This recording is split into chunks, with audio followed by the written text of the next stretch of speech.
लौह कुश चरित्र। पूर्व काल में जबकि सतयुग चल रहा था, मैंने गंगा तीर पर निवास करने वाले पुराण वेत्ता ऋषियों के मुख से यह बात सुनी थी।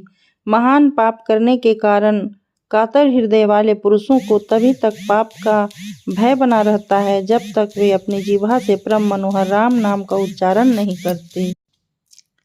अतः श्री रामचंद्र जी, इस समय मैं धन्य हो गया। आपके दर्शन से मेरे संसार बंधन का नाश सुलभ हो गया। मुनि के ऐसा कहने पर श्री रघुनाथ जी ने उनका पूजन किया। उस समय सभी महर्षि उन्हें साधुवाद देने लगे। इसी बीच में वहां जो अत्यंत आश्चर्यजनक घटना घटी उसे मैं बतला रहा हूँ। मुनि श्रेष्ठ वात्स्यायन, तुम श्री राम के भजन में तत्पर रहने वाले हो, मेरी बातों को ध्यान से सुनो। आरण्यक मुनि को ध्यान में श्री रघुनाथ जी का जैसा स्वरूप दिखाई देता था, उसी रूप में महाराज श्री रामचंद्र जी को प्रत्यक्ष देखकर उन्हें अत्यंत हर्ष हुआ।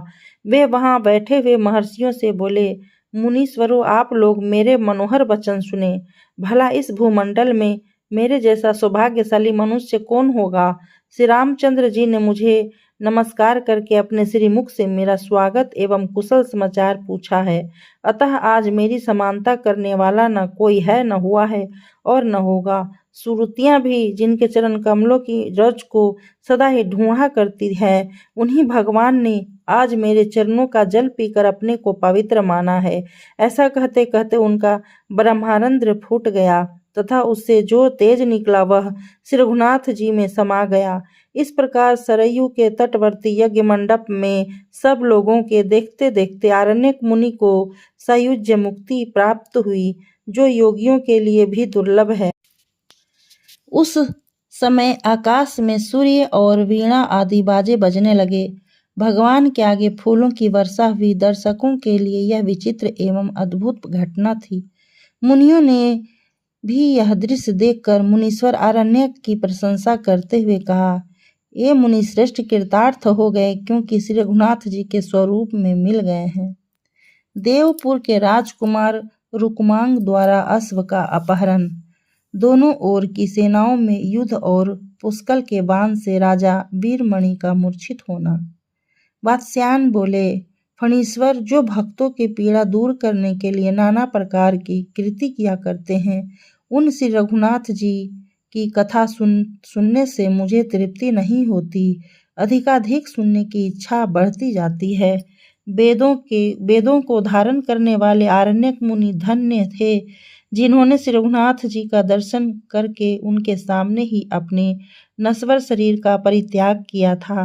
तेजस्वी, अब यह बताइए कि महाराज का वह यज्ञ संबंधी अश्व वहां से किस ओर गया, किसने उसे पकड़ा तथा वहां रमानाथ और श्री रघुनाथ जी की कीर्ति का किस प्रकार विस्तार हुआ।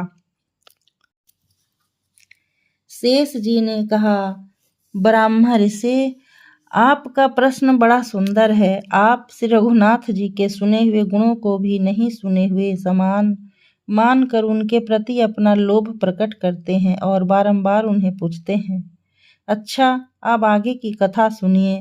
बहुतेरे सैनिकों से घिरा हुआ वह घोड़ा आरण्यक मुनि के आश्रम से बाहर निकला और नर्मदा के मनोहर तट पर भ्रमण करता हुआ देव निर्मित देवपुर नामक नगर में जा पहुंचा, जहां मनुष्यों के घरों की दीवारें स्फटिक मणि की बनी हुई थी तथा वे गृह अपनी ऊंचाई के कारण हाथियों से भरे हुए विंध्याचल पर्वत का उपहास करते थे।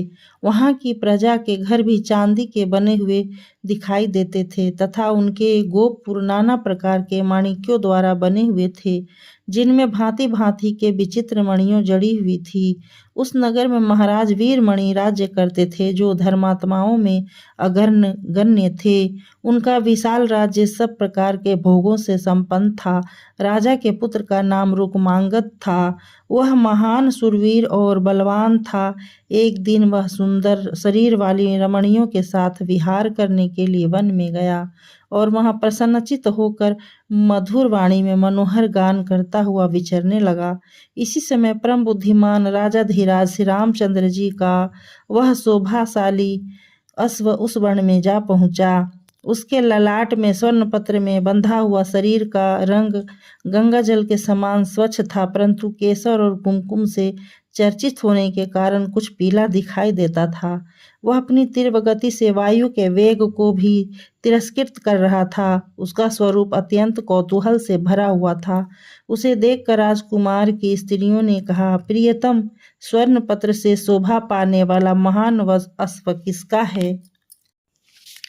यह देखने में बड़ा सुंदर है, आप इसे बलपूर्वक पकड़ लें। राजकुमार के नेत्र लीला युक्त चितवन के कारण बड़े सुंदर जान पड़ते थे। उसने स्त्रियों की बातें सुनकर खेल सा करते हुए एक ही हाथ से घोड़े को पकड़ लिया। उसके भाल पत्र पर स्पष्ट अक्षर लिखे हुए थे।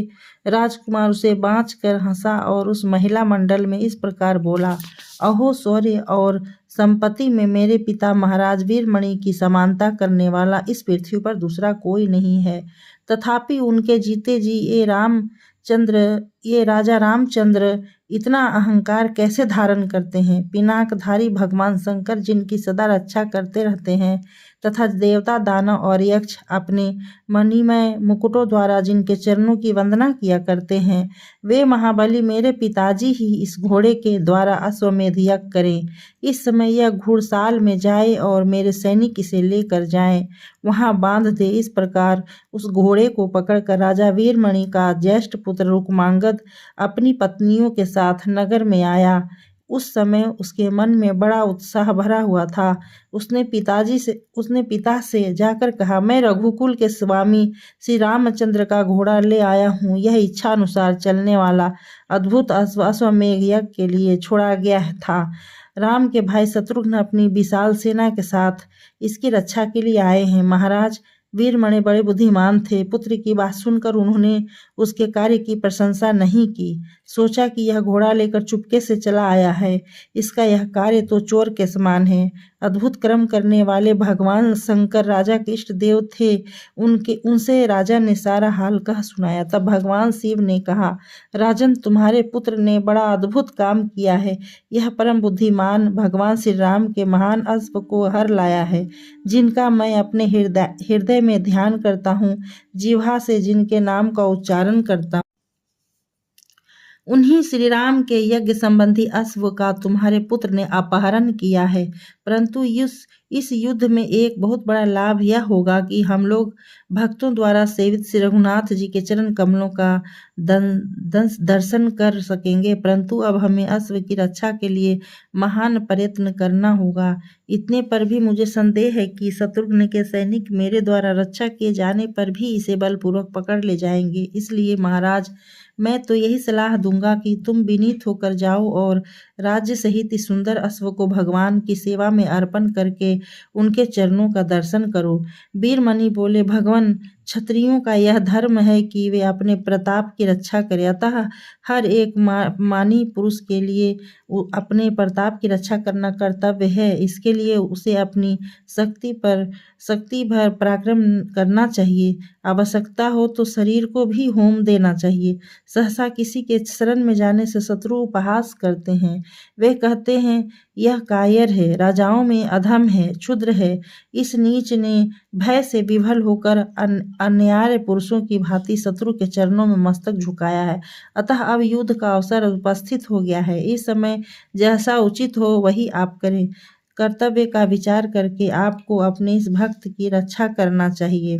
शेष जी कहते हैं, राजा की बात सुनकर भगवान चंद्रमौली अपने मेघ के समान गंभीर वाणी से उनका मन लुभाते हुए हंसकर बोले, राजन, यदि 33 करोड़ देवता भी आ जाएं तो भी किसी में इतना शक्ति नहीं है जो मेरे द्वारा रक्षित रहने पर तुमसे घोड़ा ले सके। यदि साक्षात भगवान यहाँ आकर अपने स्वरूप की झांकी कराएंगे तो मैं उन कोमल चरणों में मस्तक झुकाऊंगा, क्योंकि सेवक का स्वामी के साथ युद्ध करना बहुत बड़ा अन्याय बताया गया है। शेष जितने वीर हैं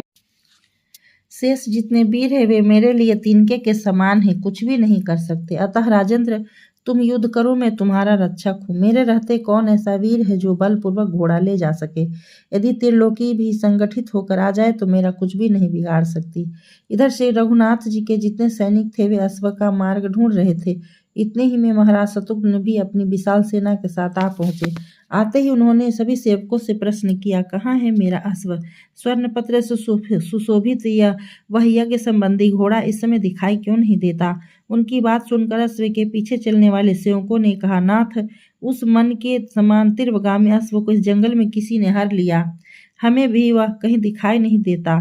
सेवकों के वचन सुनकर राजा शत्रुघ्न ने सुमति से पूछा, मंत्रीवर, यहाँ कौन राजा निवास करता है? हमें अश्व की प्राप्ति कैसे होगी? जिसने आज हमारे अश्व का अपहरण किया है उस राजा के पास कितनी सेना है? इस प्रकार शत्रुघ्न जी मंत्री के साथ परामर्श कर रहे थे। इतने ही में देवर्षि नारद युद्ध देखने के लिए उत्सुक होकर वहां आए। शत्रुघ्न ने उन्हें स्वागत सत्कार से संतुष्ट किया। वे बातचीत करने में बड़े चतुर थे, अतः अपनी वाणी से नारद जी को प्रसन्न करते हुए बोले, महामते, बताइए मेरा अश्व कहाँ है? उसका कुछ पता नहीं चलता। मेरे कार्य कुशल अनुचर भी उसके मार्ग का अनुसंधान नहीं कर पाते। नारद जी ने बीना बजाते और श्री राम का कथा बारंबार गान करते हुए बोले, राजन, यहाँ देवपुर नामक नगर है, उसमें वीरमणि नाम से विख्यात एक बहुत बड़े राजा रहते हैं। उनका पुत्र इस वन में आया था, उसी ने अश्व को पकड़ लिया है। आज उस राजा के साथ तुम लोगों का बड़ा भयंकर युद्ध होगा। उसमें बड़े बड़े बलवान और सूरवीर मारे जाएंगे, इसलिए तुम पूरी तैयारी के साथ यहाँ स्थिरतापूर्वक खड़े रहो तथा सेना का ऐसा व्यूह बनाओ जिसमें शत्रु के सैनिकों का प्रवेश करना अत्यंत कठिन हो। श्रेष्ठ राजा वीरमणि, युद्ध करते समय तुम्हें बड़ी कठिनाइयों का सामना करना पड़ेगा, तथापि अंत में विजय तुम्हारी ही होगी। भला संपूर्ण जगत में ऐसा कौन वीर है जो भगवान श्री राम को पराजित कर सके? ऐसा कहकर नारद जी वहां से अंतर्ध्यान हो गए और देवता तथा दानवों के समान उन दोनों पक्षों का भयंकर युद्ध देखने के लिए आकाश में ठहर गए। उधर सूर शिरोमणि राजा वीरमणि ने रिपुवार नामक सेनापति को बुलाया और उसे अपने नगर में ढिंढोरा पिटवाने का आदेश दिया। सेनापति ने राजा की आज्ञा का पालन किया। प्रत्येक घर, गली और सड़क डंके की आवाज सुनाई देने लगी।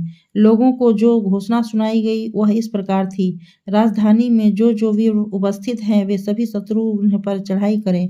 जो लोग वीरता के अभिमान में आकर राजा का उल्लंघन करेंगे वह अब महाराज के पुत्र या भाई ही क्यों न हो, वध के योग्य समझे जाएंगे।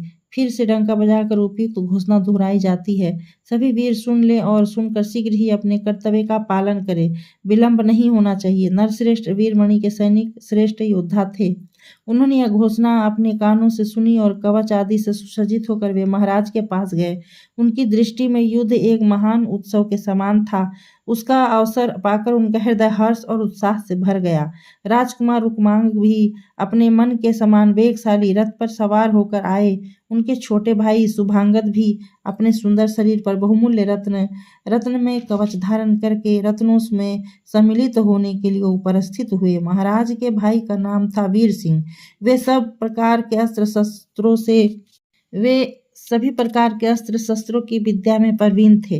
राजा के अनुसार वे भी दरबार में गए, क्योंकि महाराज का शासन कोई लांघ नहीं सकता था। राजा का भांजा बलमित्र भी उपस्थित हुआ तथा सेनापति रिपुवर ने भी चतुरांगनी सेना तैयार करके महाराज को इसकी सूचना दी। तदंतर राजा वीरमणि सब प्रकार के अस्त्र शस्त्रों से भरे हुए अपने श्रेष्ठ रथ पर सवार हुए। वह रथ बहुत ऊंचा था और उसके ऊंचे ऊंचे पहिए मणियों के बने हुए थे। चारों ओर से भेरियां बज उठी। उनके बजाने वाले बहुत अच्छे थे। भेरी बजते ही राजा की सेना संग्राम के लिए उपस्थित हुई।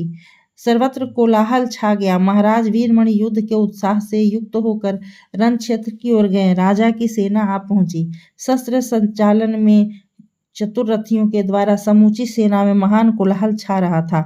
यह देखकर शत्रुघ्न ने सुमति से कहा, मंत्रीवर, मेरे अश्व को पकड़ने वाला बलवान राजा वीरमणि मुझसे युद्ध करने के लिए विशाल चतुरंगिनी सेना के साथ आ गए। अब किस तरह युद्ध आरंभ करना चाहिए?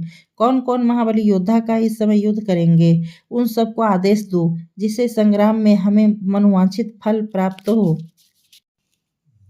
सुमति ने कहा, स्वामिन, वीर पुष्कल श्रेष्ठ अस्त्रों को ज्ञाता है। इस समय वे ही युद्ध करे। नील रत्न आदि दूसरे योद्धा भी संग्राम में कुशल हैं, अतः वे भी लड़ सकते हैं। आपको तो भगवान शंकर अथवा राजा वीरमणि के साथ ही युद्ध करना चाहिए। वे राजा बड़े बलवान और पराक्रमी हैं। उन्हें द्वंद्व युद्ध के द्वारा जीतना चाहिए। इस उपाय से काम लेने पर आपकी विजयी होगी। इसके बाद आपको जैसा जचे वैसा ही कीजिए, क्योंकि आप तो स्वयं ही परम बुद्धिमान हैं। मंत्री की यह बात सुनकर शत्रु वीरों का दमन करने वाले शत्रुघ्न ने युद्ध के लिए निश्चय किया और श्रेष्ठ योद्धाओं को लड़ने की आज्ञा दी। संग्राम के लिए उनकी आज्ञा सुनकर युद्ध कुशल वीर अत्यंत उत्साह से भर गए और शत्रु सैनिकों के साथ युद्ध करने के लिए चले। वे हाथों में धनुष धारण के युद्ध के मैदान में दिखाई दिए और बाणों की बौछार करके बहुत तेरे विपक्षी योद्धाओं को विदीर्ण करने लगे। उनके द्वारा अपने सैनिकों का संहार सुनकर मणिमय रथ पर बैठा हुआ बलवान राजकुमार रुक्मांगद उनका सामना करने के लिए आगे बढ़ा। उसने अपने अनेकों बाणों की मार से शत्रु पक्ष के हजारों वीरों को उद्विग्न कर दिया। उनमें हाहाकार मच गया। राजकुमार बलवान, अतः उसमें बल, यश और सम्मति में अपनी समानता रखने वाले शत्रुघ्न तथा भरत कुमार पुष्कल को युद्ध के लिए ललकारा। वीर रत्न, मुझसे युद्ध करने के लिए आओ। इस करोड़ मनुष्यों को डराने या मारने से क्या लाभ? मेरे साथ घोर संग्राम करके विजय प्राप्त करो। रुक्मांगद के ऐसा कहने पर बलवान वीर पुष्कल हंस पड़े। उन्होंने अपने तीखे बाणों से राजकुमार की छाती में बड़े वेग से प्रहार किया। राजकुमार शत्रु के इस पराक्रम को नहीं सह सका। उसने अपने महान धनुष पर बाणों का संधान किया और 10 सहायकों से वीर पुष्कल की छाती को बिंध डाला। दोनों ही युद्ध में एक दूसरे पर कुपित थे। दोनों ही के हृदय में विजय की अभिलाषा थी। रुक्मांगद ने पुष्कल से कहा, वीर अब तुम बलपूर्वक किया हुआ मेरा पराक्रम देखो। संभल कर बैठ जाओ, मैं तुम्हारे रथ को आकाश में उड़ाता हूँ। ऐसा कहकर उसने मंत्र पढ़ा और पुष्कल के रथ को भ्राम का शास्त्र का प्रयोग किया। उस बाण से आहत होकर पुष्कल का रथ चक्कर काटता हुआ 1 योजन दूर जा पड़ा। सारथी ने बड़ी कठिनाई से रथ को रोका तो वह पृथ्वी पर ही चक्कर लगाता रहा। किसी तरह पूर्व स्थान पर रथ को ले जाकर उत्तम शस्त्रों की ज्ञाता पुष्कल ने कहा, राजकुमार, तुम्हारे जैसा वीर पृथ्वी पर रहने के योग्य नहीं है। तुम्हें तो इंद्र की सभा में रहना चाहिए, इसलिए अब देवलोक ही चले जाओ। ऐसा कहकर उन्होंने आकाश में उड़ा देने वाले महान अस्त्र का प्रयोग किया। उस बाण की चोट से रुक्मांगद का रथ सीधे आकाश में उड़ चला और समस्त लोगों को लांघता हुआ सूर्यमंडल तक जा पहुंचा। वहां की प्रचंड ज्वाला से राजकुमार का रथ घोड़े और सारथी सहित दग्ध हो गया तथा वह स्वयं भी सूर्य की किरणों से झुलस जाने के कारण बहुत दुखी हो गया। अंत में वह दग्ध होकर पृथ्वी पर गिर पड़ा। उस समय युद्ध के अग्रभाग में महान हाहाकार मचा। राजा वीरमणि अपने पुत्र को मूर्छित देखकर क्रोध में भर गए और रणभूमि के मध्य भाग में खड़े हुए पुष्कल की ओर चले। इधर कपिवर हनुमान जी ने जब देखा कि समुद्र के समान विशाल सेना के भीतर स्थित हुए राजा वीरमणि भरत कुमार पुष्कल को ललकार रहे हैं, तब वे उनकी ओर दौड़े। उन्हें आते देख पुष्कल ने कहा, महाकपे, आप क्यों युद्ध भूमि में लड़ने के लिए आ रहे हैं? राजा वीरमणि का यह सेना है ही कितनी, मैं तो इसे बहुत थोड़ी अत्यंत तुच्छ समझता हूँ। जिस प्रकार आपने भगवान श्री राम की कृपा से राक्षस सेना रूपी समुद्र को पार किया था, उसी प्रकार मैं भी श्री रघुनाथ जी का स्मरण करके इस दुस्तर संकट के पार हो जाऊंगा। जो लोग दुस्तर अवस्था में पड़कर श्री रघुनाथ जी का स्मरण करते हैं, उनका दुख रूपी समुद्र सूख जाता है, इसमें तनिक भी संदेह नहीं है। इसलिए महावीर, आप चाचा शत्रुघ्न के पास जाइए। मैं अभी एक क्षण में राजा वीरमणि को जीत कर आ रहा हूँ। हनुमान जी बोले, बेटा, राजा वीरमणि से भिड़ने का साहस न करो। ये दानी शरणागत की रक्षा में कुशल, बलवान और शौर्य से शोभा पाने वाले हैं। तुम अभी बालक हो और राजा वृद्ध। ये संपूर्ण अस्त्रवेताओं में श्रेष्ठ हैं। इन्होंने युद्ध में अनेकों शूरवीरों को परास्त किया है। तुम्हें मालूम होना चाहिए कि भगवान सदाशिव इनके रक्षक हैं और सदा इनके पास रहते हैं। वे राजा की भक्ति के वशीभूत होकर इनके नगर में पार्वती सहित निवास करते हैं। पुष्कल ने कहा, कपि श्रेष्ठ, माना कि राजा ने भगवान शंकर को भक्ति से वश में करके अपने नगर में स्थापित कर रखा है, परंतु भगवान शंकर स्वयं जिनकी आराधना करके सर्वोत्कृष्ट स्थान को प्राप्त हुए हैं, वे श्री रघुनाथ जी मेरा हृदय छोड़कर कहीं नहीं जाते। जहाँ से रघुनाथ जी है वहीं संपूर्ण चराचर जगत है, अतः मैं राजा वीरमणि को युद्ध में जीत लूंगा। धीरतापूर्वक कही हुई पुष्कल की ऐसी वाणी सुनकर हनुमान जी राजा के छोटे भाई वीर सिंह से युद्ध करने के लिए चले गए। पुष्कल द्व्यर्थ युद्ध में कुशल थे और सुवर्ण जटित रथ पर विराजमान थे। वे राजा को ललकारते देख उनका सामना करने के लिए गए। उन्हें आया देखकर राजा वीरमणि ने कहा, बालक मेरे सामने न आओ, मैं इस समय क्रोध में भरा हूँ। युद्ध में मेरा क्रोध और भी बढ़ जाता है। यदि प्राण बचाने की इच्छा हो तो लौट जाओ, मेरे साथ युद्ध मत करो। राजा का यह वचन सुनकर पुष्कल ने कहा, राजन आप युद्ध के मुहाने पर संभल कर खड़े होइए। मैं श्री राम का भक्त हूँ, मुझे कोई युद्ध में जीत नहीं सकता, चाहे वह इंद्र पद का ही अधिकारी क्यों न हो। पुष्कल का ऐसा वचन सुनकर राजाओं में अग्रण्य वीरमणि उन्हें नीरा बालक समझकर हंसने लगे। तत्पश्चात उन्होंने अपना क्रोध प्रकट किया। राजा को कुपित जानकर रणोन्मत्त वीर भरत कुमार ने उनकी छाती में 20 तीखे बाणों का प्रहार किया। उन बाणों को आते देख राजा ने अत्यंत कुपित होकर अपने तीक्ष्ण सहायकों से उनके टुकड़े टुकड़े कर डाले। बाणों का काटा जाना देख शत्रु वीरों का विनाश करने वाले भरत कुमार ने हृदय में बड़ा क्रोध हुआ। उन्होंने 3 बाणों से राजा के ललाट को बिंध डाला। उन बाणों की चोट से राजा को बड़ी व्यथा हुई। वे प्रचंड क्रोध में भर गए और वीर पुष्कल की छाती में उन्होंने 9 बाण मारे। तब तो पुष्कल का क्रोध भी बढ़ा। उन्होंने तीखे पर्व वाले 100 बाण मारकर तुरंत ही राजा को घायल कर दिया। उन बाणों के प्रहार से राजा का कवच, किरीट, सिरत्राण तथा रथ सभी छिन्न भिन्न हो गए। तब वीरमणि दूसरे रथ पर सवार होकर भरत कुमार के सामने आए और बोले, श्री रामचंद्र के चरण कमलों में भरमर के समान अनुराग रखने वाले वीर पुष्कल, तुम धन्य हो। ऐसा कहकर अस्त्र विद्या में कुशल राजा ने उन पर असंख्य बाणों का प्रहार किया। वहां पृथ्वी पर और दिशाओं में उनके बाणों के सिवा कुछ नहीं दिखाई देता था। अपनी सेना का यह संहार देखकर रथियों में अग्रण्य पुष्कल ने भी शत्रु पक्ष के योद्धाओं का विनाश आरंभ किया। हाथियों के मस्तक विदीर्ण होने लगे, उनके मोती बिखर बिखर कर गिर। उस समय क्रोध में भरे हुए पुष्कल ने राजा वीरमणि को संबोधित करके शंख बजाकर निर्भयता पूर्ण कहा, राजन आप वृद्ध होने के कारण मेरे मान्य हैं, तथापि इस समय युद्ध में मेरा महान पराक्रम देखिए। वीरवर, यदि 3 बाणों से मैं आपको मूर्छित न कर दूं तो जो महापापी मनुष्य पापहारिणी गंगा जी के तट पर जाकर भी उनकी निंदा करके उनके जल में डुबकी नहीं लगाता, उसको लगने वाला पाप मुझे ही लगे।